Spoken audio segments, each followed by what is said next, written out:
sa bayan ko. Nais kong makabahagi ang mga punto at mga pangyayari na gaganap sa lupa. Pinangako ang lupang pinanggalingan ko'y may bahid ng dugo.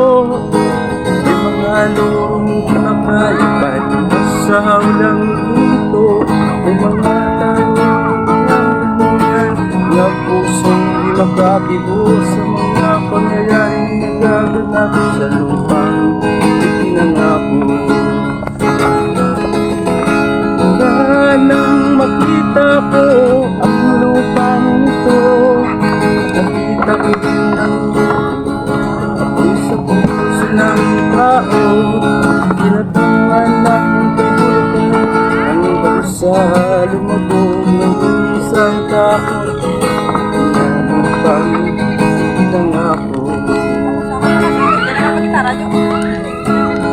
Kapit mga kaibigan at makinig kayo, kung may dala-dalang balita galing sa bayan ko. Nais kong ikamahagi ang mga punto at mga pangyayari na gaganap sa lupang ipinangako. Dati-dati ang mga bukid ay kulay ginto. Dati-dati ang mga sinaya ng tao. Dati-dati ang katahimikan, ang musikang nagpapatulog sa mga batang walang buwang sa mundo.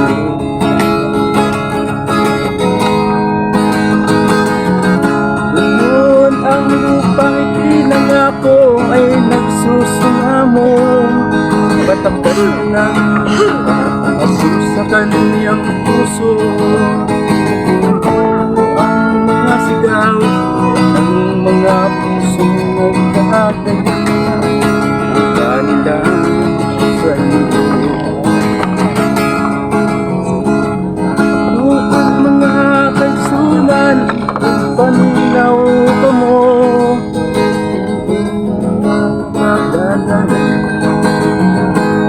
Sa inyo gusto ko nga ipahibalo ang mga kwento at mga pangyayari na gaganap sa banwang bisa natin.